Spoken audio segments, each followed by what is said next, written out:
Vamos lá, meus irmãos, vamos lá, continuando aqui nossa 7ª aula de Introdução ao Antigo Testamento 2.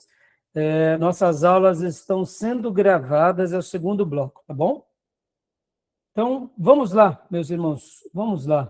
Nós estamos trabalhando aqui sobre o livro de Amós e falamos agora um pouco sobre esse cenário de ilusão, a Era de Ouro.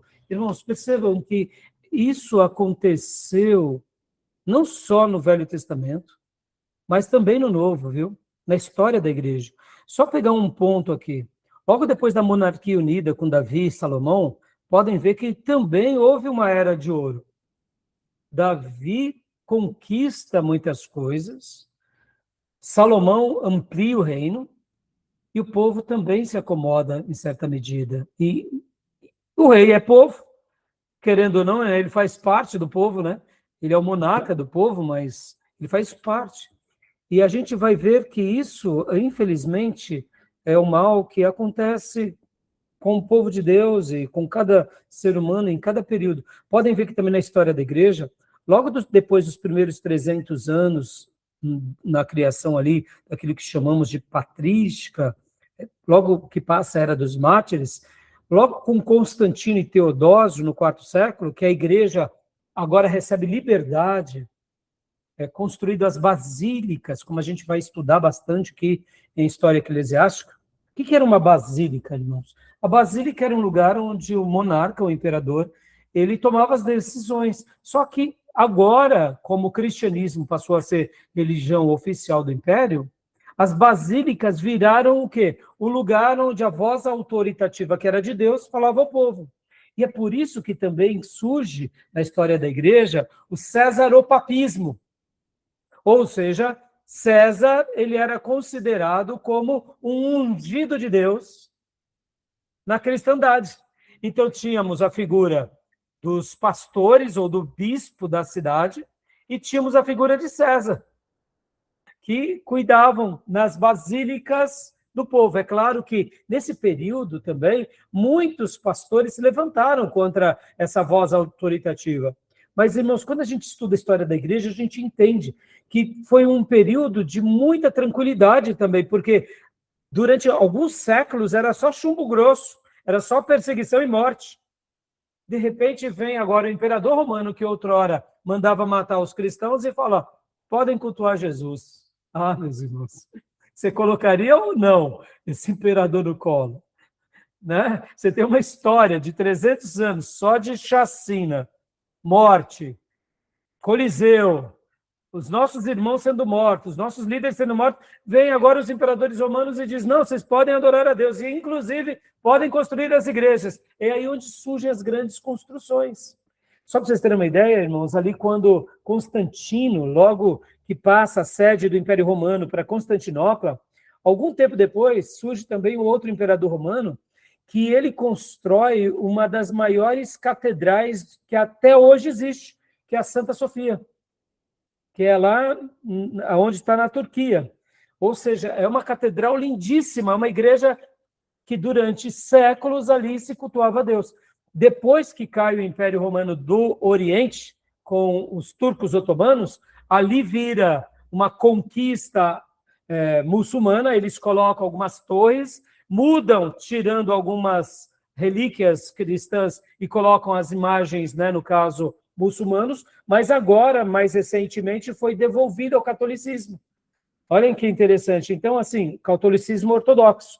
Mas a Santa Sofia, a igreja de Santa Sofia, foi um período de glória também na história do cristianismo ortodoxo. Então, percebam, irmãos, assim, quando a gente começa a olhar para a história, esses momentos de paz, de prosperidade, geram outras tentações. A prosperidade é uma bênção, mas se a gente não tomar cuidado, ela pode nos corromper. Né? Pode ver a Europa com o protestantismo, nós brasileiros, olha o quanto a teologia da prosperidade atrapalhou os nossos irmãos, né? Tá bom? Então, eu só estou fazendo esse adendo aqui para a gente poder, né, não ficar julgando, porque quando a gente consegue olhar um pouco mais para a nossa realidade, a gente muda um pouco os critérios, tá bom? Então, esse cenário de 760 a.C., a ilusão da Era de Ouro, né? Continuando, então, aqui, mensageiro inesperado versus o alvo institucional. Leia para nós, Diego, por gentileza. O mensageiro inesperado versus o alvo institucional. Amós, o rústico do sul. Origem: Tecoa, 8 km ao sul de Belém, em Judá. Credenciais: leigo, empresário, fazendeiro focado em gado e frutas. Não era da escola de profetas. Estilo: vocabulário do campo em altíssimo refinamento literário e coragem de confronto. Missão: profeta missionário viajando 35 km ao norte para entregar um ultimato militar e divino. Ou seja, o que esse texto não quer dizer para nós? Que Amós não era de uma escola sacerdotal e nem da escola dos profetas. Ele era uma pessoa do campo. Mesmo com o título empresário, como vemos aqui, leia-se aqui um fazendeiro, irmãos. Sabe, uma pessoa daqueles dias, que plantava para poder sobreviver e ali vendia para poder negociar, mas não tem a ideia de fazendeiro dos nossos dias, tá bom? Naqueles dias, o fazendeiro, lembram, por exemplo, dos dias de Gideão, dos dias dos juízes, muitas vezes o inimigo vinha sobre você e levava toda a sua colheita, acabou. Você estava com fome durante meses, né? Hoje, nós não temos uma noção, principalmente vivendo em metrópoles, do que representa não ter feijão, não ter arroz, né? Hoje, nosso sistema de plantio tem plantios na safra, entre safra, temos grandes armazéns. A gente não se preocupa se agora é a safra de arroz, se é a safra de café, a gente só se preocupa do preço, não é assim? O café está mais caro, o café está mais barato. Por que nos atinge apenas a questão monetária? Porque a gente vive numa metrópole, irmãos, mas antigamente era muito diferente, né? Por exemplo, uma seca, uma estiagem, um inimigo, uma guerra, mudava tudo, né? Então, perceba que Amós, ele era rústico, ele morava no sul, 8 quilômetros ao sul de Belém, em Judá. E ele viajou 35 quilômetros ao norte para entregar um ultimato militar e divino. Ou seja, ele estava entrando no território dos seus irmãos, mas lembrando que ele pertencia a um outro reino, ou seja, ele estava fazendo aqui um trabalho missionário também, né? Tá bom? Então, leia para nós, Diego, aqui essa segunda parte, por gentileza. A elite de Israel, a instituição do norte. Origem: Eixo, Samaria e Betel, Reino do Norte. Credenciais: sacerdotes oficiais, aristocratas, financiado pelo Estado. Exemplo: Rei Jeroboão II, sacerdotes Amazias. Estilo: arrogantes, comodistas, focados na manutenção do poder político através da religião. Status: pagãos em tudo, com exceção do nome. Ou seja, eles tinham nome de crente, mas a vida era de ímpio. E ele vai e entrega uma mensagem bem contundente, tá bom? Inclusive, eu vou pegar e vou compartilhar agora com vocês aqui, meus irmãos. Olha só que legal. Eu vou passar aqui para vocês um pouco do material apresentado aqui pela Márcia Zollner, tá? Deixa eu compartilhar aqui esse slide dela. É um material que eu extraí das aulas dela. Só para a gente ler rapidamente aqui, né? Ó, Amós e Oséias. Amós e Oséias, a primeira metade do século VIII a.C., panorama internacional. Neste período, veremos o surgimento do expansionismo assírio, com a subida ao trono Tiglat-Pileser III, em 745 a.C. Ele e seus sucessores transformam a religião num verdadeiro campo de batalha.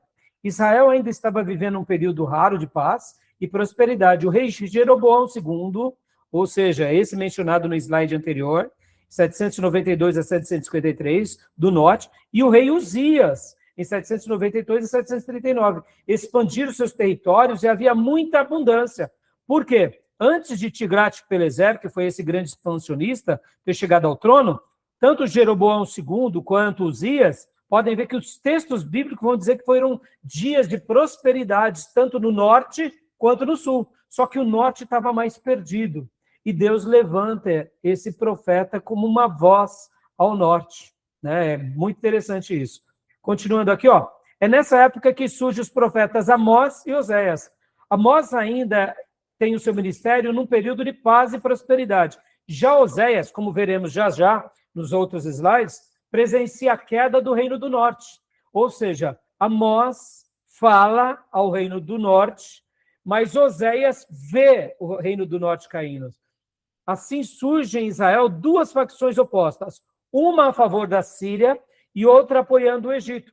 Porque logo que a Síria começa a ser expansionista, e aí, para que lado você vai ceder? Vamos pegar hoje um exemplo aqui, irmãos, bem vívido. Estamos vivendo um momento de dicotomia ou não?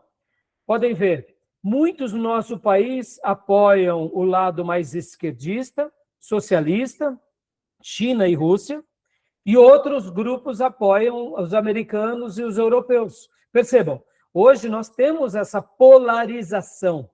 Não foi diferente no passado, né? Esses momentos de tensão são decisivos na história. Podem ver que hoje o mundo está passando por esse momento.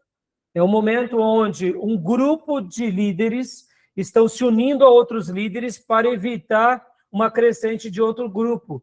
E qualquer tomada de decisão dos nossos líderes, mesmo vivendo numa república, pode ser determinante nas próximas gerações. Era algo bem parecido.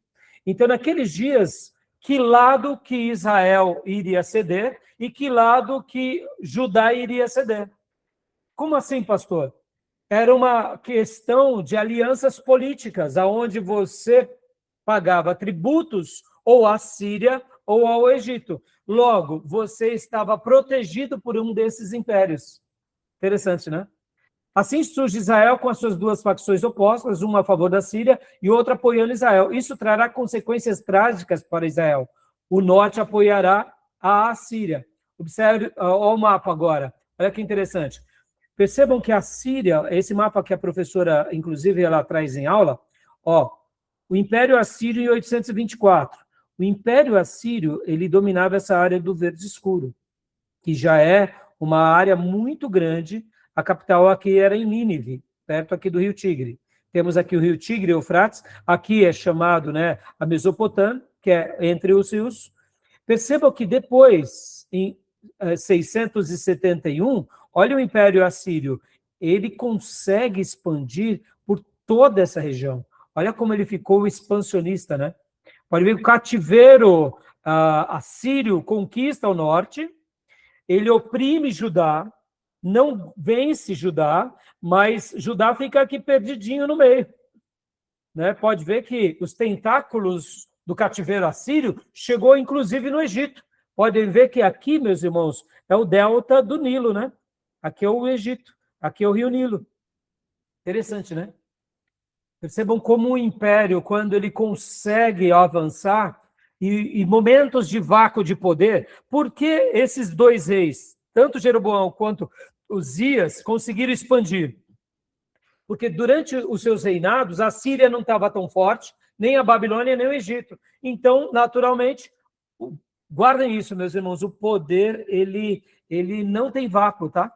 Se há uma ausência de poder, alguém quer dominar. No momento que não tem ninguém dominando, vai surgir alguém para dominar. Pode ver, não tem vácuo no poder. A história humana é assim, não é assim? Pode ver. Se, de repente, no mundo não está tendo uma voz autoritativa, vai surgir alguém que seja. Sempre faz parte da característica humana, né? Tá bom? Olha que interessante. Então, vamos continuar aqui mostrando. Aqui é Tiglat-Pileser. Esse retrato, esse achado arqueológico, é a figura dele. Isso daqui é um achado arqueológico. E esse é um retrato dele aqui, já de barba, né? Mostrando como ele era. Amós, né? Principais características, autor. Amós cresceu em Judá, mas profetizou ao norte, na mesma época em que Oséias. Amós não pertencia à linhagem sacerdotal, como está lá em 7, 14 e 15. Era pastor e agricultor. Sua mensagem dirige-se ao rei do norte de Israel.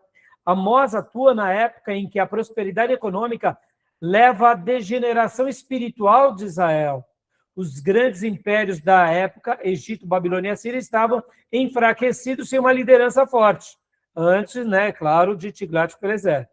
Este problema também levava a questões de profunda injustiça social. os ricos exploravam cada vez mais os pobres. Além de apontar este problema, Amós ataca a infidelidade de Israel contra o seu Deus e a indiferença de Israel às exigências da aliança. Irmãos, guardem isso, né? Deixa eu só fazer um comentário aqui, meus irmãos. Somos um país chamado cristão, fazemos parte da cristandade. O Ocidente, ele foi, vamos dizer assim, influenciado pelo cristianismo, seja ele católico ou seja ele protestante. Mas percebam, irmãos, tem muita injustiça dentro do cristianismo ou não? No capitalismo, um capitalismo também exacerbado ou não? Percebam, não é porque somos uma, vamos dizer assim, uma civilização cristã, porque, querendo ou não, o Ocidente foi influenciado pelo cristianismo, ora católico, ora ortodoxo grego e depois pelo protestantismo. Mas percebam, será que nós também, como protestantes, aqui falando como protestantes, será que nós também não temos, assim, eu diria, os nossos exageros? Por exemplo, irmãos, a Inglaterra. A Inglaterra, ela foi também uma Inglaterra que divulgou o seu cristianismo, ou divulgou também, ou vamos dizer assim, ela foi também colonizadora no passado, com as expansões marítimas, de uma forma política ou exploratória. Perceba, a Inglaterra, ela depois da Reforma Protestante, ela passou a ser protestante. Mas perceba como a política, como a prosperidade também atrapalharam a Inglaterra. Não é assim? Eu estou fazendo essas críticas, meus irmãos, porque vamos pegar aqui também um pouco da Espanha. A Espanha, quando ela conquista as Américas, e principalmente aqueles povos, os incas, astecas e maias, eles saqueiam. E eles eram o quê? Cristãos. Percebam que tem horas que a gente tem que olhar para tudo isso com uma perspectiva um pouco fria, mostrando o seguinte, que se a gente não tomar cuidado, a gente muitas vezes pode se tornar também uma igreja exploratória, que também pratica desse pecado, no sentido de não ter olhos para aqueles que sofrem. Eu não estou falando que a igreja ela vai fazer aqui o papel social apenas, não. Mas eu quero dizer o seguinte, que a igreja, quando ela realmente é saudável, ela enxerga o mundo de uma forma muito real. E ela trabalha dentro de algumas bases muito reais. E por que eu estou citando isso? Eu quero agora fazer um paralelo aqui com, por exemplo, John Wesley, meus irmãos. John Wesley foi um grande avivalista e uma das obras que John Wesley também colaborou foi a Justiça Social nos seus dias, sabia? Sabia que John Wesley ele escreveu bastante sobre defender, por exemplo, as crianças, os órfãos, e inclusive a criação de sindicatos? Olha que coisa linda. John Wesley também, com a pregação do Evangelho, favoreceu a abertura às igrejas também como escolas. Percebam, a igreja, o papel dela principal é espiritual. Mas quando essas pessoas que frequentam a igreja não estão sendo alfabetizadas, elas podem servir também como um apoio. E a escola bíblica que nasce ali nos dias de John Wesley, inclusive, ensinavam matérias curriculares do primário, do ginásio, porque viam que as crianças não estavam sendo alfabetizadas. É assim que nasce a escola bíblica. E para eu fechar, só para vocês terem uma ideia, muitas universidades hoje famosas, americanas, nascem em igrejas. Por exemplo, John Harvard era um pastor de uma igreja chamada Congregacional, e ali nasce a Universidade de Harvard, hoje, que é uma das mais célebres do mundo. Sabia que foi de uma igreja que nasce, essa faculdade nasce de uma igreja? Percebam como nós precisamos ter olhos de justiça social. Porque muitas vezes Deus está nos prosperando para a gente poder abençoar. Tá bom? Então percebam que a mensagem aqui de Amós era essa mensagem para desestruturar essa ganância, essa exploração. Só para vocês terem uma ideia, irmãos, mesmo depois de John Wesley, veio um movimento chamado metodista. E tem dentro do movimento metodista, tem chamado os metodistas livres. Quem seriam os metodistas livres? Porque dentro do metodismo, como tudo, eles começaram muito bem. John Wesley não quis criar uma nova igreja, porque ele já era anglicano, mas ele literalmente foi convidado a se retirar da igreja anglicana, Por isso foi criada a Igreja Metodista, porque eles eram metódicos. Aí nasce o movimento metodista, mas pouco tempo depois, dentro da Igreja Metodista, tinha uma quantidade muito grande de maçons. E, naturalmente, os maçons, por serem prósperos, na sua grande maioria, porque é uma sociedade secreta que se beneficiam uns aos outros, não quero entrar no mérito agora sobre isso, mas, assim, olha só que interessante. Muitos maçons dentro da igreja, não só metodista, mas da Igreja Batista, quando construíam uma igreja, eles também construíam e dedicavam, compravam os bancos, e os bancos viravam como se fossem das famílias. Então, quando surge o movimento chamado Metodista Livre, foi dizendo, nós não queremos ter vínculo com os maçons, e os bancos da igreja são para qualquer um, são para pretos, são para bancos brancos, pobres, ou seja, não tem dono os bancos. Por isso que surge essa igreja chamada Metodista Livre. Percebam como há uma renovação, muitas vezes, quando a igreja também começa a ter grupos e ter donos. Percebam, irmãos, a história vai se repetindo, né? Interessante, não? Dentro do movimento também batista, surgem outras igrejas e surgem denominações, porque eles falam, nós não queremos vínculos com os maçons. Isso acontece também com os presbiterianos, e assim acontece com vários grupos. E aqui o meu ponto que eu queria falar para vocês, só para vocês refletirem um pouco sobre isso. Hoje, meus irmãos, os bancos do Brasil são agiotas legalizados ou não? É uma agiotagem legalizada ou não? Meus irmãos, pagar um juros absurdo para os bancos, como pagamos, é uma agiotagem legalizada. Está dentro de uma economia que foi estruturada, foi. Mas percebam que é um grupo que se beneficia em detrimento de uma massa que paga a conta. Por que eu estou falando isso? Eu vou aqui ser o revolucionário contra o capitalismo? Não, não é isso, meus irmãos. O que eu quero dizer é o seguinte, olhos de vocês nos meus olhos, como eu gosto de dizer, né, na igreja. Se Deus amanhã fizer com que você prospere, que você não seja um agiota legalizado, que você possa um dia abençoar muitas pessoas. Não estou dizendo que você está errado de querer ter um banco, não é isso. Não é isso, eu não sou contra uma pessoa ter um banco. Mas eu penso que um banco, ele precisa ter um viés também social. Banco existe para ganhar dinheiro, ponto final, tá, meus irmãos? Assim como a igreja existe para proclamar o evangelho. No dia que a igreja vira dona de banco, percebam que, olha a troca de papéis, está entendendo?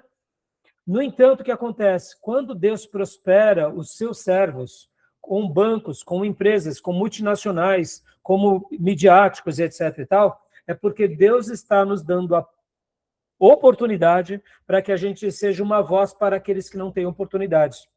Então, eu só estou fazendo essa crítica para mostrar que a mensagem de Amós foi essa mensagem. Há quem? A tribo do norte, que já vinha se perdendo desde os dias de Acabe. Tá bom?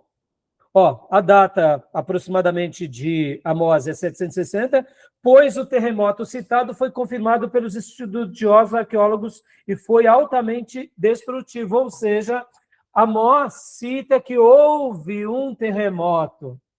Perceba, e esse terremoto, de fato, foi por volta dessa data, como constam nos achados arqueológicos. Por isso que a gente tem também mais algumas indicações. Tá bom? Tudo bem? E aqui, meus irmãos, olha só que interessante, né? Aqui temos uma figura que é o sicômoro. O que é isso, né? É um figo bravo, né?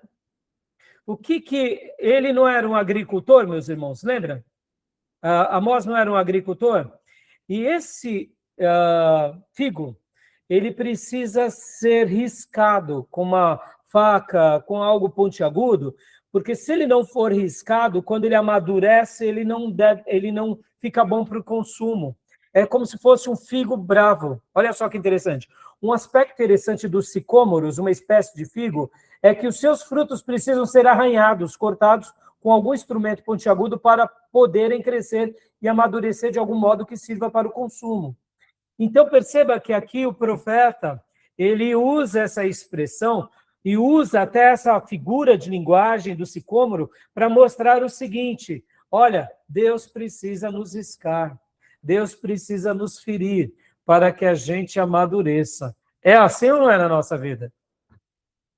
Se muitas vezes a gente não é ferido por alguma coisa, a gente não amadurece como deveria ser. Aqui a professora Márcia, ela põe a estrutura do livro, né? A estrutura segue essa descrição que vocês estão vendo. E aqui, o que seria isso daqui, meus irmãos? Isso daqui é um achado arqueológico em Marfim, ali nas regiões de Samaria. Olha que interessante aqui. Lê para nós, Tomé, essa parte. Olha que legal. Isso daqui que a irmã Márcia Zoner comenta, né? Leia para nós. Curiosidade, capítulo 3, versículo 15. Casas enfeitadas de marfim. Em Samaria foram encontradas muitas obras de arte em marfim. Em 1 Reis 22, 39, é atestado que o rei Acabe construiu um palácio com revestimento de marfim em Samaria. Amós também cita os marfins de Nimrod, na Assíria. Capítulo 6, versículo 4. Olha só, deixa eu compartilhar aqui rapidamente com vocês. Olha só que interessante o texto. Ó, 3,15, como nós vimos agora, né? 3,15. Ó. Derribarei a casa de inverno juntamente com a casa de verão, as casas de marfim perecerão e as grandes casas terão fim, diz o Senhor. Vem cá, meus irmãos. O que é casa de inverno e casa de verão? Quem é que tem casa de inverno e casa de verão? É quem é rico, né? Entendeu? Casa de veraneio, assim chamada. Tá verão, você vai passear. Tá inverno, você vai passear. Perceba, irmão, ser rico, vamos falar aqui. Deve ser maravilhoso. Ser servo de Deus e rico. Eu tive um amigo que era muito rico e crente. Ele falava assim, ser crente é bom demais, e ser rico é muito bom também. Você não tem privação. É verdade. Isso não significa que você não vai ter batalhas, dificuldades. Mas perceba, irmãos, você está aqui, de repente, no inverno nosso, e você fala, eu quero ir, né, para o Nordeste, para minha casa lá no Nordeste. Ou, se não, você quer curtir o inverno lá em uma região do Sul. Perceba, você poder ter essas regalias é maravilhoso. Só que aqui Deus estava sentenciando, dizendo que eles ia destruir. Porque, lembra, era um povo que prosperou, mas era um povo que agora, mesmo prosperando, não estava tendo olhos de igualdade, de justiça social. Então, Deus estava usando agora o profeta para dizer que ele iria destruir. Perceba, irmãos, se nós temos algo que está trazendo sentença, não vale a pena. Vale apenas o pouco na bênção do que o mundo na condenação, ou muito na condenação, tá bom? Então é interessante, né? Então leia para nós, Tomé, continua aqui os outros parágrafos, por favor. Só para alguns detalhes, né, que vão enriquecer a aula. Os escavadores desenterraram os fundamentos do palácio de Onri, e os fundamentos e as ruínas ainda maiores do palácio de Acabe, no cume da colina de Samaria. Na parte inferior do muro norte do palácio, foram encontrados milhares de fragmentos de marfim, muitos dos quais haviam sido arruinados pelo fogo. Uns 30 ou 40 desses marfins foram recuperados em excelente estado de conservação. Irmãos, da onde você tira o marfim? Vocês lembram? É dos chifres dos elefantes, do rinoceronte. E elefantes, né? Ou seja, para você ter muito marfim, era porque você tinha, vamos dizer assim, um exército grande, uma fauna grande, uma riqueza animal. Então, percebam, hoje isso é até proibido, né? Porque, de fato, é uma judiação você matar um elefante para poder pegar o marfim, né? Por exemplo. Mas, na antiguidade, isso mostra o quê? Poder. Poder, riqueza, glória, né? Então, percebam que os principais temas eram justiça social. Né? É um período incomum de prosperidade de Israel que levou mais poderosos a se revelarem injustos. Meus irmãos, não subestimem, viu? Não é porque prosperamos que nos tornaremos mais justos, tá? O que faz nos tornarmos mais justos é realmente um caráter aprovado, é uma índole, mas não é a prosperidade. A prosperidade pode nos facilitar, porque, irmãos, lembrem disso, quando temos prosperidade, querendo ou não, a prosperidade ela trabalha unida à educação. Podem ver, todo país próspero tem uma educação básica muito boa, mas não significa que ele se mantém crescendo em todos os níveis, porque, de repente, em algum momento, essa nação ou esse império podem se perder também, porque agora eles podem se achar, como foram no caso dos nazistas, ou como foram no caso de outros impérios, superiores às outras nações. E aí eles exploram essas nações. O trágico é quando o povo de Deus faz isso. Porque o povo de Deus tem os valores de Deus.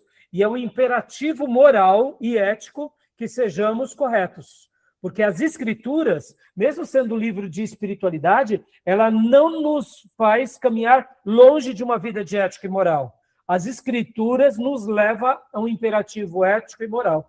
Tá bom? Por isso que quando vemos um cristão que não tem uma vida de ética e moral, questione, que está errado.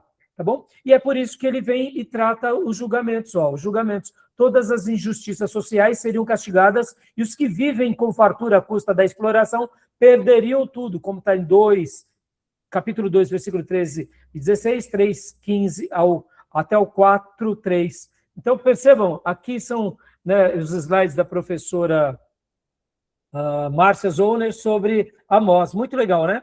Tá bom? Então, vamos continuar aqui, voltando para o material que eu estava compartilhando com vocês, só para a gente concluir aqui o livro de Amós. Já compartilhei essa parte. Agora, leia para nós aqui rapidamente, Beatriz, por gentileza, o cerco retórico, a estrutura clássica de Amós. Pode ler para nós, Fih. Amós prende a atenção de Israel indo do geral para o particular, levando a nação a concordar com o juízo antes de perceberem que são alvo final. Percebam que aqui ele não vai falar do bezerro de ouro. Irmãos, olha só que curioso. Muitas vezes, o bezerro de ouro foi uma afronta a Deus, foi, claro. Mas percebam que a idolatria ela é inflacionária, e o pecado é inflacionário. O abismo vai se abrindo. É interessante isso, né, irmãos? Porque aí a gente acaba numa desordem moral, ética, humana, né? O pecado, como vai criando em nós um abismo cada dia pior. Então, leia para nós aqui, por gentileza, filha. Círculo externo, vizinhos pagãos. O julgamento de Síria, Filístia, Fenícia, Edom, Amon e Moabe por crueldade contra Israel. A audiência israelita aplaude.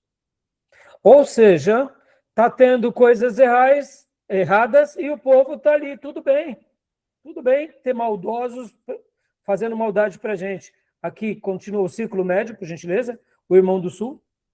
O julgamento de Judá por rejeitar a lei divina. A audiência israelita concorda. Ou seja, olha, está errado também, meu irmão, vocês do sul. E aqui o alvo central, que era Israel. O golpe final. O julgamento de Israel pela ganância social e indiferença religiosa. A armadilha se fecha. Perceba, meus irmãos, nós podemos ser a igreja e, de repente, podemos estar vivendo à margem do que Deus deseja. Pensem nisso. Aqui, irmãos, a gente não deve ir para os extremos, tá? A gente tem que ter equilíbrio. Lembrem disso. Equilíbrio, tá? Para a gente não ser ingênuo, mas, ao mesmo tempo, para a gente também não ir para um egoísmo exacerbado. Entenderam? A gente precisa ter olhos para o outro. Percebam, irmãos, muitas vezes as pessoas vêm para a igreja porque elas querem se beneficiar com a igreja. A proposta da igreja não é ser um lugar filantrópico, é um lugar espirituoso, que arranca o pecado de nós e muda-nos de dentro para fora. E essas pessoas que se convertem verdadeiramente, elas precisam caminhar sozinho, elas precisam prosperar, mas a gente precisa enxergar esse ser humano todo, que começa no espírito, na alma e no corpo, e no comportamento, na vida. Então é importante a gente ter essa visão mais holística, senão a gente acaba também fazendo da igreja só um lugar de assistência social, e a igreja não é para isso. A igreja é para ensinar o caminho de Deus. Mas esse caminho de Deus que começa libertando-nos do inferno, do pecado, transforma a nossa vida, que transforma a nossa família, que transforma a nossa maneira de viver e que também prepara-nos para agora o embate da vida. Eu não dependo dos meus irmãos, eu trabalho e com o meu salário conquisto uma vida digna para mim e para minha família. Por isso que Paulo vai dizer, aquele que roubava não roube mais, aquele que mentia não minta mais. Né? O fruto vai acontecer, tá bom? E aqui é um resumo breve, né, do Ellison sobre a divisão, né? Uma sinfonia literária em 3 atos. Só leia para nós aqui, para a gente, irmã, por favor. Primeiro. Capítulos 1 e 2. O julgamento anunciado. A frase-chave, assim diz o Senhor, repetida 8 vezes. Foco, condenação nas nações circunvizinhas de Israel. Pode continuar. Capítulo 3 ao 6. O julgamento amplificado.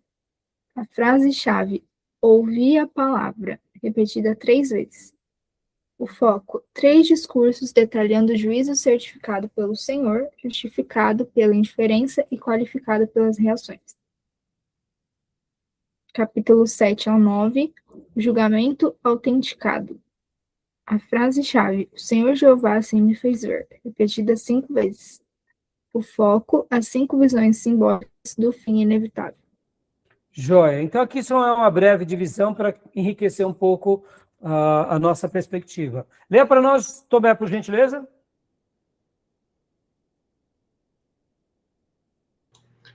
A supremacia da justiça social. Corra, porém, o juízo como as águas e a justiça como um ribeiro impetuoso.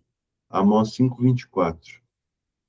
A grande ironia e genialidade de Amós, pregando no epicentro da adoração ao bezerro de ouro em Betel, ele quase não mencionou esse pecado idolátrico. Em vez disso, focou toda a ira de Deus contra a violação dos direitos humanos e a exploração dos pobres. Capítulo 5, versículo de 6 a 20.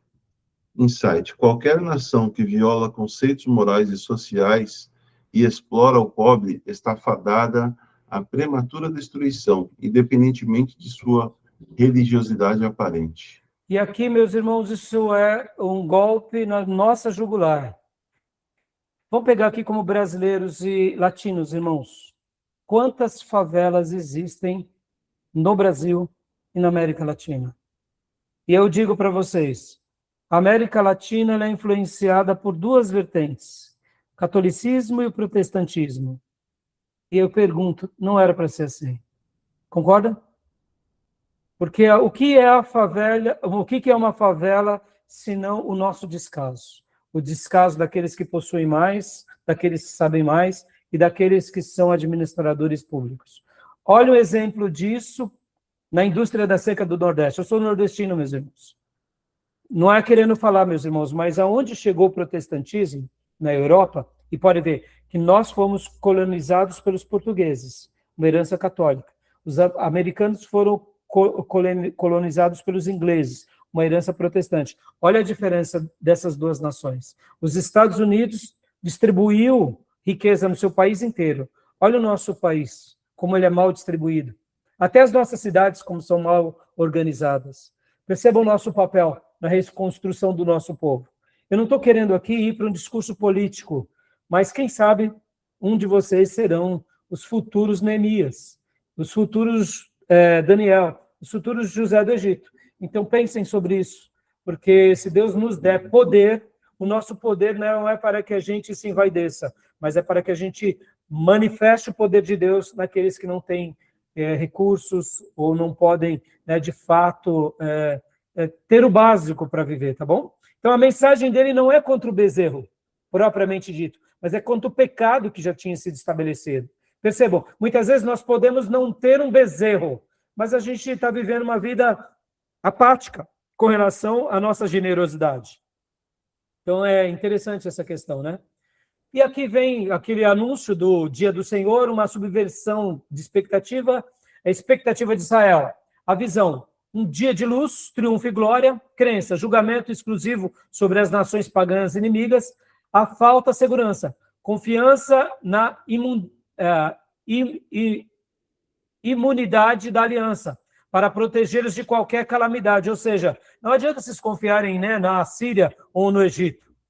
A revelação de Amós 5:8, uma visão, um dia de trevas e não de luz. a realidade. Deus não é parcial, ele julga a desumanidade, a corrupção, onde quer que estejam, seja no mundo, seja na política, seja no reinado cristão, protestante, ou seja num país protestante, ou dentro de uma igreja. Aviso, religiosos pecadores, por terem maior conhecimento e revelação, serão julgados com muito mais severidade que os pagãos.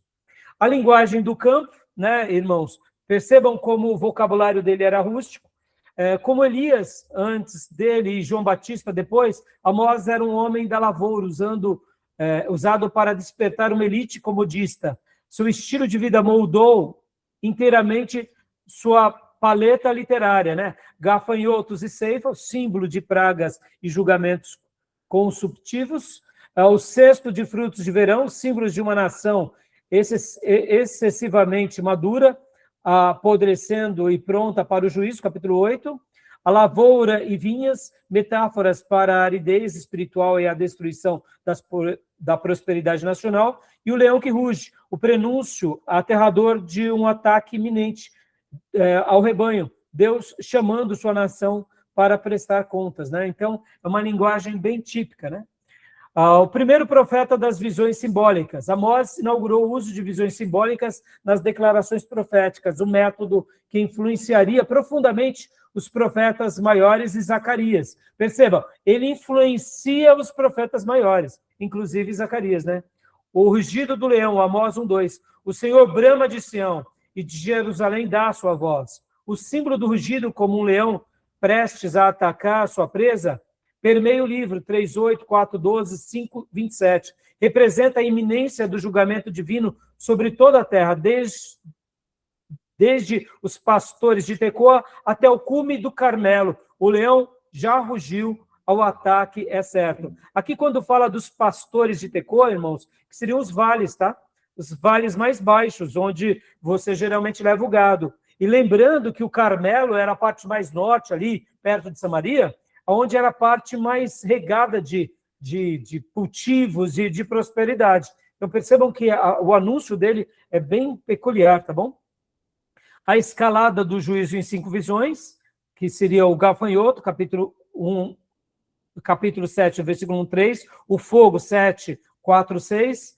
Aqui temos um interlúdio, o confronto, o prumo, 7, 9, e o fruto maduro, 8, e a destruição final, capítulo 9 e 10. Aqui é mostrando como seria esse juízo, tá bom? E a glória messiânica, a reconstrução divina. Os últimos 4 versículos de Amós, 9, 11 ao 15, revelam um contraste impressionante, a restauração após a demolição. O tabernáculo caído, a promessa prematura de que a casa de Davi cairia, mas seria reerguida para estabelecer a justiça e a benignidade sobre todas as nações, apontando para o Messias. E abre aspas, eu farei, fecha aspas, de Deus.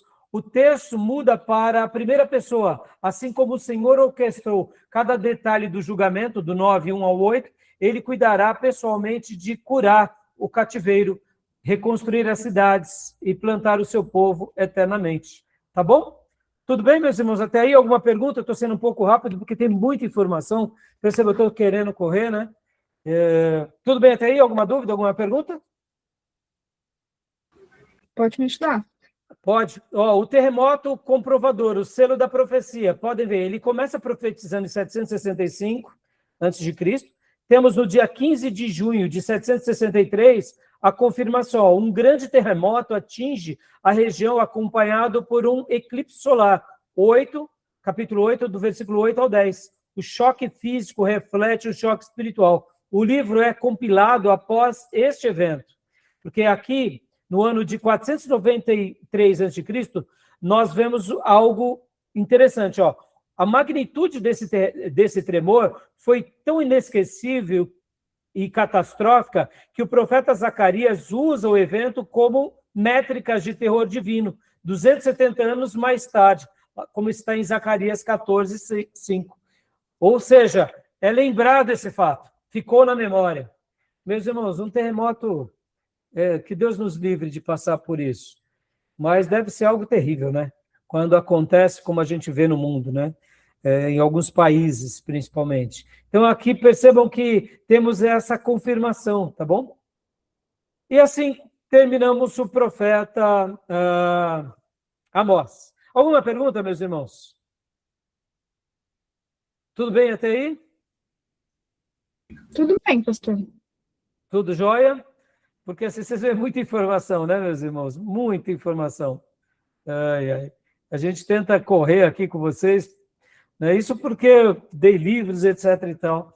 Vamos agora ver aqui pelo material da Márcia Zoner, o profeta Oséias. Lembra que nós falamos de Amós, que eles são contemporâneos? Então vamos agora para Oséias, tá bom? Então, Beatriz, leia para nós o profeta Oséias. Eu vou utilizar agora o material da Márcia Zoner, depois a gente vai aqui para o material que eu separei aqui também para vocês, tá? Que é o material também do Ellison, tá bom? Então, eu depois compartilho esse material aqui também, Oséias, tá? Mas vamos começar agora com o material da Márcia Zoner. Por gentileza, Beatriz, leia para nós. Oséias, o adultério espiritual. Autor, Oséias, não há controvérsias. Somente alguns trechos de seu livro são atribuídos a autores posteriores.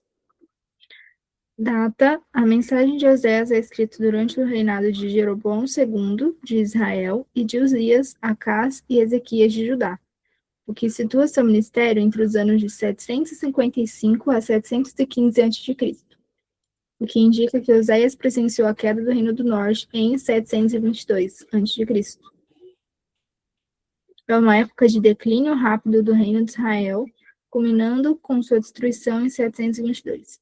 Como a gente já aprendeu bastante, tá bom? Então, eu já mencionei bastante, então Oséias eu creio que vai ser um pouco mais rápido.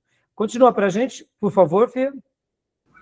Os principais temas do livro de Oséias são fidelidade, misericórdia e amor infalível de Deus, representado pelo amor incondicional do profeta em relação à sua esposa adúltera.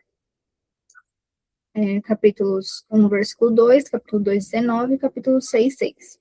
O tema, só um minuto, por gentileza. Irmãos, o livro de Oséias, ele é bem dramático, porque Deus manda ele casar-se com uma prostituta. A gente vai chegar lá já já. Mas o grande debate é, isso é literal ou isso é metafórico? Bom, vão ter, já vou antecipar para vocês, vão ter defensores para as duas correntes, tá?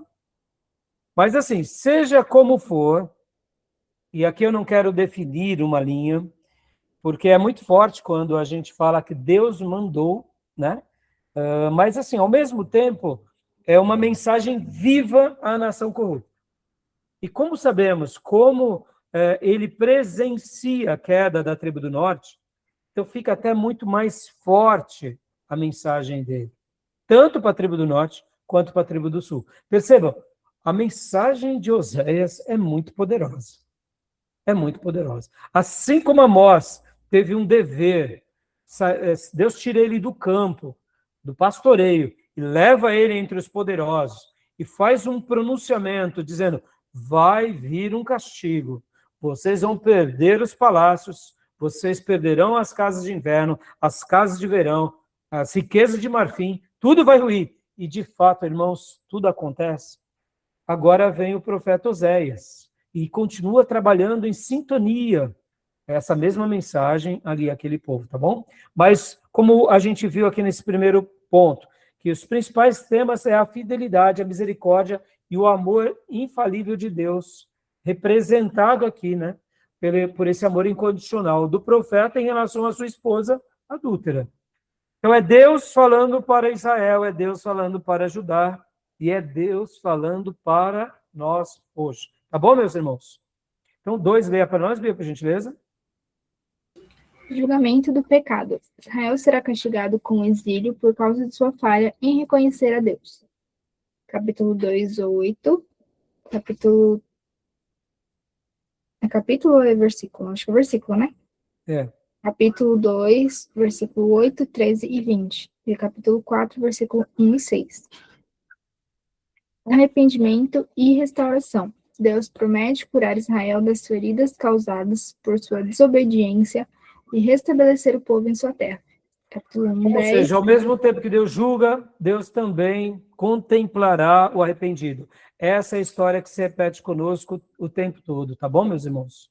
E aqui, agora, né, aquelas analogias sobre os filhos que a sua esposa gera, né? Percebam que os nomes dos filhos de Oséias têm uma relação muito curiosa, né?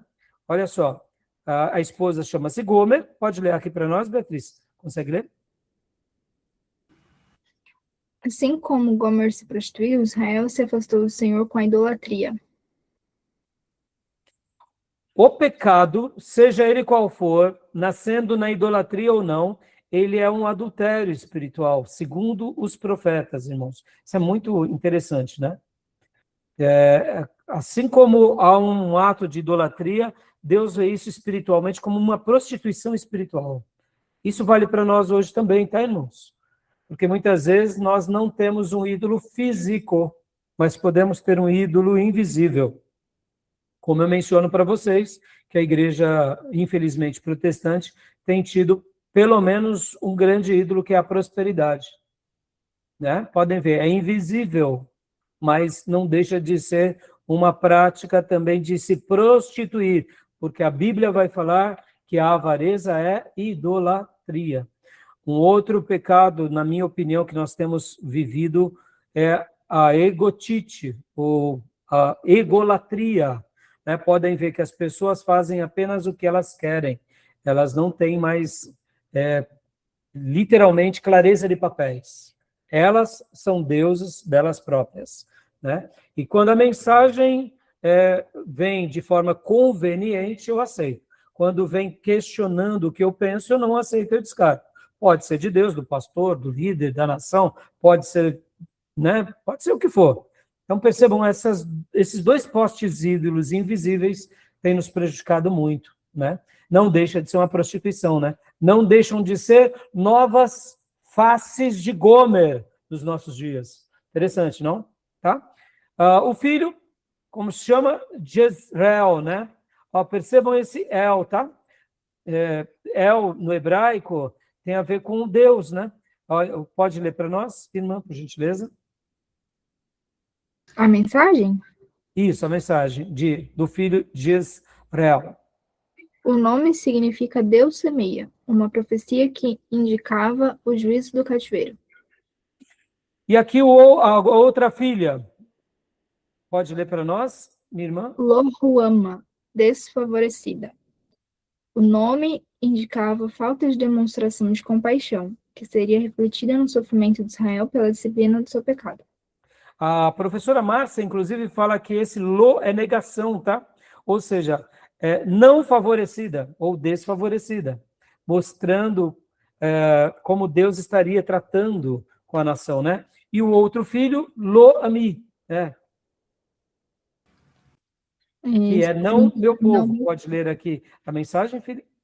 A criança simbolizava a rejeição da aliança por parte de Israel. Mostrando esse lado, né? Também, tanto com Gomer, como com seus filhos e filha. Tá bom? Tudo bem até aí? Pode ler para nós, Beatriz, por gentileza? As interpretações da narrativa do casamento do profeta Oséias. E aqui era um trabalho que ela, inclusive, pede, né, para os seus alunos, eu não vou pedir para vocês, mas percebam que aqui, no capítulo 1 ao 3, é a família de Oséias.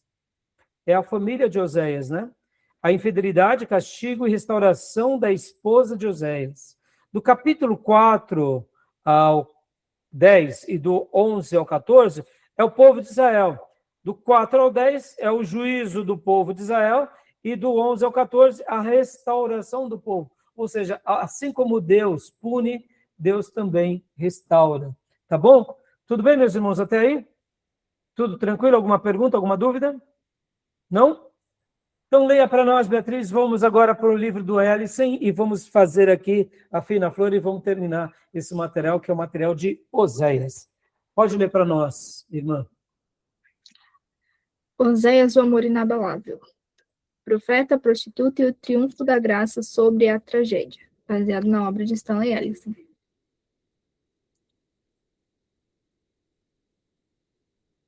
Pode ler para nós? Hostia, a palavra? Isso, desde o começo aqui. Opa, peraí. Trocou? Isso. Então, é Hostia, Yahvé é salvação. A história definitiva do amor inextinguível de Deus, escrita através de lágrimas humanas. Pilar 1, o homem. Filho de Beri. O ministério paciente e longo, 30 anos implorando ao reino do norte, Efraim. Podem ver que Efraim é chamado, o reino do norte, Israel, também muitas vezes é chamado de Efraim, tá, meus irmãos? Nós entendemos que Efraim é da primogenitura física, mas assim como mesmo detentor da primogenitura física, eles se desviam dos caminhos do Senhor. E olha, foi Oshea, né, ou Oséias, né? Yahvé é a salvação, é o seu significado do nome. Perceba que foi um ministério longo também, né? Isso nos faz lembrar que profeta, nos faz lembrar o profeta Isaías e o profeta Jeremias. O profeta Ezequiel também, né? Aliás, irmãos, Daniel também, né? Tiveram ministérios longevos, né? Glória a Deus por isso, insistindo com o povo. Perceba, irmãos, como são vozes que ecoam, né? Irmãos, deixa eu até fazer um pedido aqui, meio bem particular, bem pastoral. Quando vocês virem um homem de Deus pregando, que prega com fidelidade, Deus começar a usar ele na nação, ele começar a prosperar, reguem mais esse homem de oração, para que ele não se corrompa, sabe? Para que ele se mantenha fiel, tenha um ministério longevo, para que ele seja sempre uma voz de Deus ecoando nos nossos corações e nas nossas igrejas. Porque, infelizmente, meus irmãos, muitas vezes uma pessoa, ela tem até uma fidelidade, mas ela está tendo ali o ministério local. E quando ele começa a prosperar, o mesmo ciclo acontece. E começa agora a se enveredar para os políticos, para os poderosos, para coisas que não agradam a Deus, e a mensagem dele começa a ser uma mensagem mais palatável. Deus nos livre disso, tá bom? Lembrem disso, tá bom? Segundo pilar. A metáfora. Um casamento falido choca a nação para revelar a prostituição espiritual de Israel. E o terceiro pilar? A mensagem. Um alerta final de julgamento severo que culmina em uma promessa de restauração milenar. E nós sabemos que, de fato, cai, né, a tribo do norte. Reis de Judá, contemporâneos de Uzias até Ezequias ao sul, aproximadamente 755 e 725, os 30 anos de ministério, né? Reinado de Jeroboão II em Israel, reino do norte, e aqui vem o fim do cativeiro assírio, reino do norte, Israel colhe as consequências. Ou seja, ele foi um profeta que também foi, ao lado de Amós, as últimas esperanças daqueles que creram em Deus. Tá bom? Paradoxo da era de Jeroboão II. Esquerda, a era áurea, prosperidade, e a direita, a era das trevas, depravação. Eu acho que aqui, né, o notebook LN está sendo um pouco tendencioso, né? Esquerda, a era da prosperidade, a direita, a era da depravação, né? Eu acho que está sendo um pouco tendencioso aqui a inteligência artificial quando criou isso daqui, né? Brincadeiras à parte, tá, meus irmãos? Né? Que a gente sabe que, infelizmente, aqueles que são mais ideológicos para a esquerda, eles acabam tendo um lado mais liberal, né? Mais libertino. E o pessoal da direita é mais conservador, né? Então, assim, o slide acabou saindo dessa forma, eu achei interessante, né? Ó, esquerda, era áurea, prosperidade. Expansão geográfica massiva até Damasco, uma dádiva de graça do Senhor com o objetivo de levá-los ao arrependimento. Prosperidade política, econômica, sem precedentes. Mostrando aqui que era a questão mais da região, né? Direita, era das trevas, depravação. O degrau moral mais baixo da história. Sacrifício de crianças, prostituição cultural generalizada, sacerdotes unidos a salteadores, assassinando peregrinos no caminho para Siquém, 6:9. A hipocrisia era glamurosa, dando essa ideia, né, que a tribo do norte estava vivendo realmente, né, em períodos horrorosos, né? Tá bom? Creio que alguma dúvida? Não? A matriz profética, o diagnóstico e o tom. Olha só que interessante. Leia para nós, Beatriz, por gentileza. Olha só. Amós. Sul para o norte. Ministério curto e explosivo condenou a corrupção moral, o orgulho e a ausência de justiça. Só recapitulando, né? Acabamos de estudar Amós. Ele sai ali do sul e vai pregar em Betel. Então, Betel era a sede da idolatria, juntamente com Dan, mas principalmente ali em Betel, porque Betel fazia praticamente fronteira com o Reinado do Sul. Então, aqui ele bem cirúrgico, né? Oséias, pode ler para nós, por filha, por favor. Norte para o norte. Ministério longo, 30 anos. O pastor choroso e paciente. Foco absoluto na falta de fidelidade no amor da aliança. Ou seja, mostrando mais uma vez o que a gente está estudando. E Jeremias, olha só que interessante. Algum tempo depois, algumas décadas depois. Oséias do Sul, 140 anos depois. Ministério para Judá. Expressou a tristeza divina pelo divórcio, alertando sobre a destruição pelo Império do Oriente. Podem ver que Jeremias também vai trabalhar essa mesma mensagem, só que agora ele vai ser o Oséias do Sul, né? 150 anos depois. Irmãos, quando a gente fala 150 anos, né, o que aconteceu no Brasil 150 anos atrás? Na nossa realidade, há 150 anos atrás, chegou as primeiras igrejas protestantes. Mas e aí, pastor, e antes disso, os missionários não vinham para o Brasil? Vinham. Calvino mesmo enviou missionários, mas eles foram mortos ou morreram. Nós não temos relatos do fim deles e nem o que aconteceu com eles, por volta ali de 1500 e pouco. Mas nós temos as primeiras igrejas no sul do nosso país, que seriam as igrejas que vieram da Europa, da Alemanha, e eles eram fechados em guetos. Percebam, 150 anos de história, chegaram os primeiros protestantes do nosso país, depois batistas, presbiterianos, e depois esse crescimento se deu com a chegada de 2 missionários batistas, que era Daniel Berg e Gunnar Wing, que eram batistas e depois foram expulsos da igreja batista e começaram um movimento de avivamento e ganharam todo o interior do Nordeste e se espalharam na nossa nação, e hoje aqui estamos. Percebam, 150 anos de história é muito pouco, mas mudou muita coisa ou não? Temos muita água debaixo dessa ponte ou não? Percebam como é interessante, né? Que Deus possa levantar os seus profetas entre nós também, tá bom? Alguma pergunta até aí? Só um diagnóstico profético, um tom dessas profecias, né? Bem legal, né?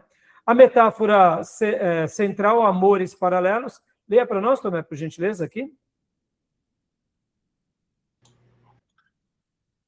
A metáfora central, amores paralelos. Anel humano, terracota.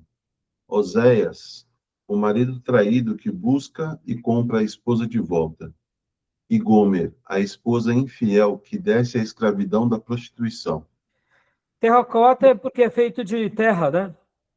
Então, ou seja, quebra com facilidade, se destrói. O anel divino de ouro, leia para nós, Tomé, por gentileza. O anel divino, ouro.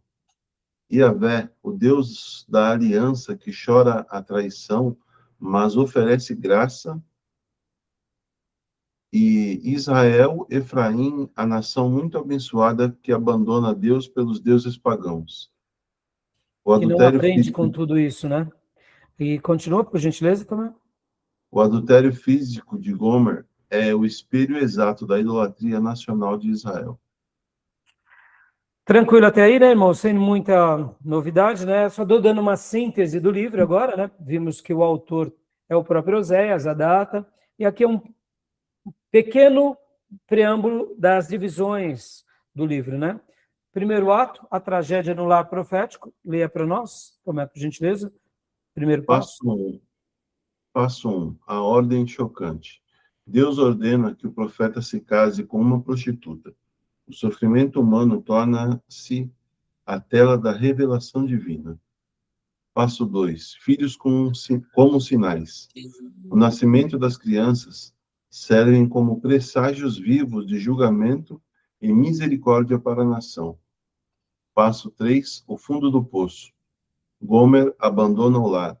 O adultério atinge tal baixeza que ela se torna uma prostituta escrava no mercado. Capítulo 3, versículo 1 e 2. Isto aqui que é o mais emblemático. Além de tudo, ela se escraviza com a sua promiscuidade. Tá bom? A gente vai continuar aqui, ó. O dilema legal e a dispensação da graça. Meus irmãos, deixa eu só explicar uma coisa aqui.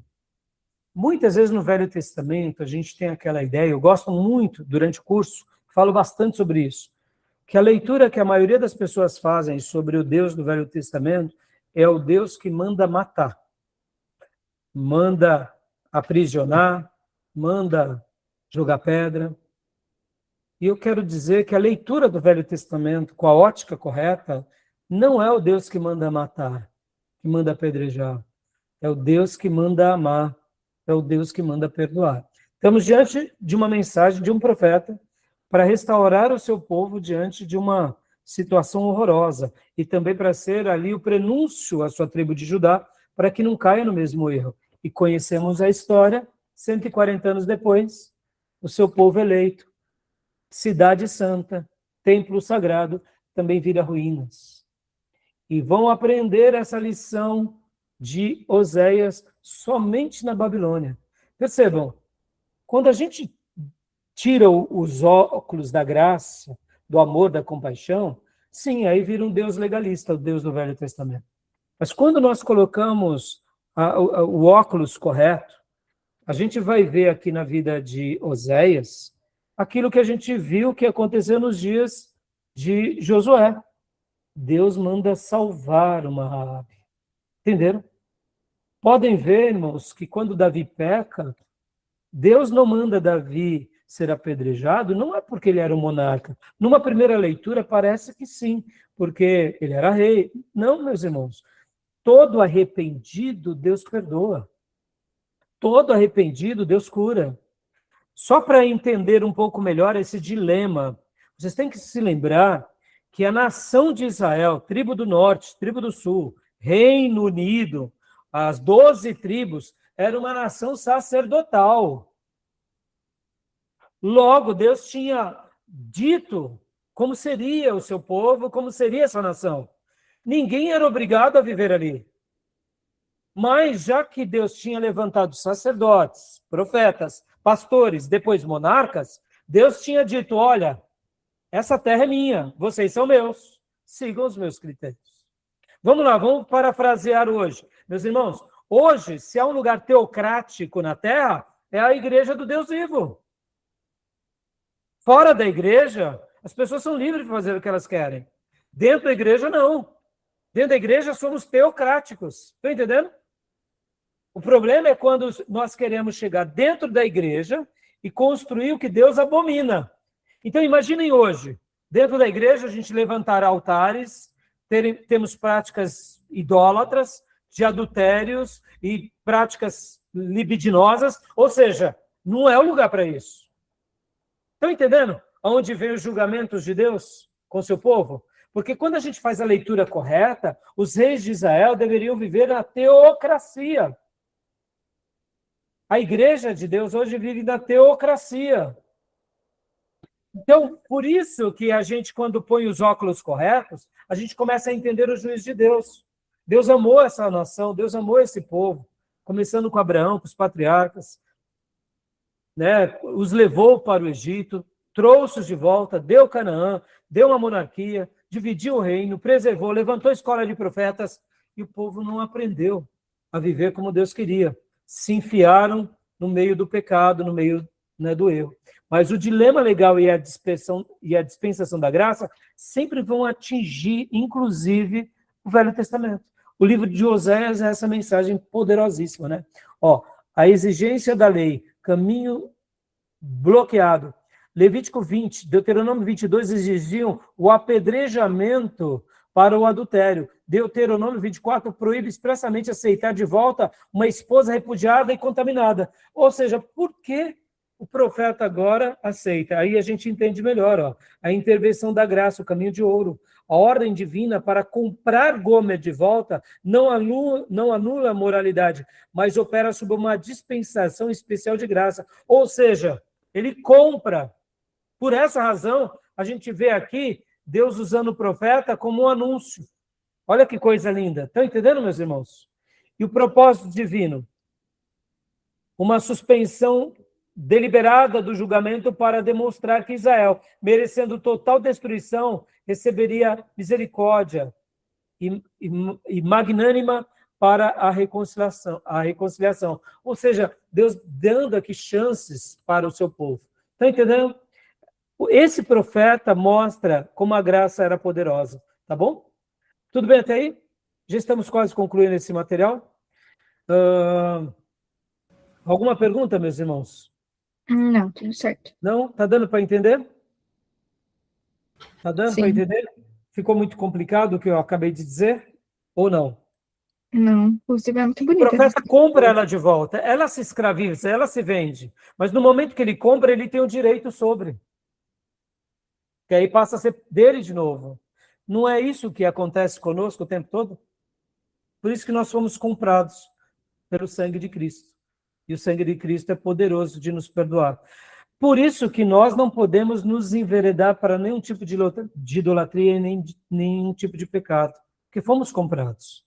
E podem ver que, por pior que pequemos, irmãos, como o Judas pecou e Pedro pecou. Qual é a diferença do pecado de Judas e o pecado de Pedro? Nenhum, meus irmãos. Pelo contrário. Pedro ainda peca 3 vezes, porque ele nega Jesus 3 vezes.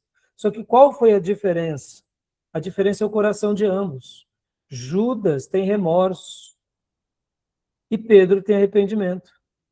No Velho Testamento, quem tivesse um arrependimento genuíno, Deus restaurava. Pode ver que o cativeiro babilônico foi praticamente isso. Foi o dilema legal e a dispensação da graça sobre a tribo do sul. Tá bom? Tudo bem? Meus irmãos, eu vou parar aqui, que senão vai ficar muito longo. Era já ter parado, você vê, é tanta informação, eu queria ter dado 4 profetas, estou só em 2. Eu vou fazer o último bloco para a gente fechar, e não vai dar para dar 4 profetas, não. Vai ser 3 e olha lá, tá bom? Então, vamos lá. Mais alguma pergunta, meus irmãos? Mais alguma pergunta? Não? Então, eu vou parar aqui a gravação, porque já passou um pouco do tempo, tá? E a gente abre o último bloco curtinho para a gente fechar aqui. E vamos ter que deixar... Hoje a gente vai ficar só em Amós e Oséias. Ai, ai, ai.